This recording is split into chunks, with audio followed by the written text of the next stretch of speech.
कई किसान भाइयों को ये प्रॉब्लम हो जाती है कि वो भूंड और रोज से बचने के लिए झटका मशीन तो ले आते हैं, उसका इंस्टॉलेशन भी कर देते हैं, लेकिन फिर भी उसको फेंसिंग में झटका नहीं मिलता या फिर मिलता है तो बहुत कम मिलता है। उसका वो प्रॉब्लम का सॉल्यूशन नहीं कर पाते हैं। तो आज के इस वीडियो में हम आपको ये डेमो के जरिए यही दिखाने वाले हैं कि एग्रीएंस का फॉर एग्जाम्पल आपने झटका मशीन लगाया है तो फिर उसका फेंसिंग के अंदर अगर कुछ प्रॉब्लम है तो फिर आपको कैसे उसको चेक करना है। सबसे पहले आपने झटका मशीन के फेंसिंग के लाल वायर को, फेंसिंग के जितने भी लेयर है, इस डेमो के अंदर 3 लेयर है तो तीनों को एक साथ में जोड़ करके इसके अंदर लाल वायर का प्रवाह या फिर करंट आपने इसमें छोड़ दिया है और झटका मशीन के काले टर्मिनल को आपने अर्थिंग किया है। अर्थिंग आमतौर पर अर्थिंग किट या फिर साइंटिफिक वैज्ञानिक तरीके से ही होनी चाहिए, लेकिन ये डेमो में हमने आपको अर्थिंग का वायर जमीन के साथ जोड़ करके दिखा दिया है। अब फेंसिंग में झटका आ रहा है कि नहीं वो चेक करने के लिए आप ऐसे कोई भी वायर को लेकर के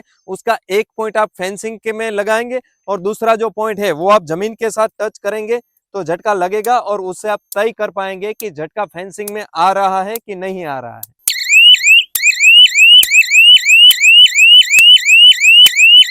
अब जैसा कि आपने यह डेमो में देखा कि यहाँ का फेंसिंग का पावर मैंने जमीन में उतार दिया ये वायर के जरिए।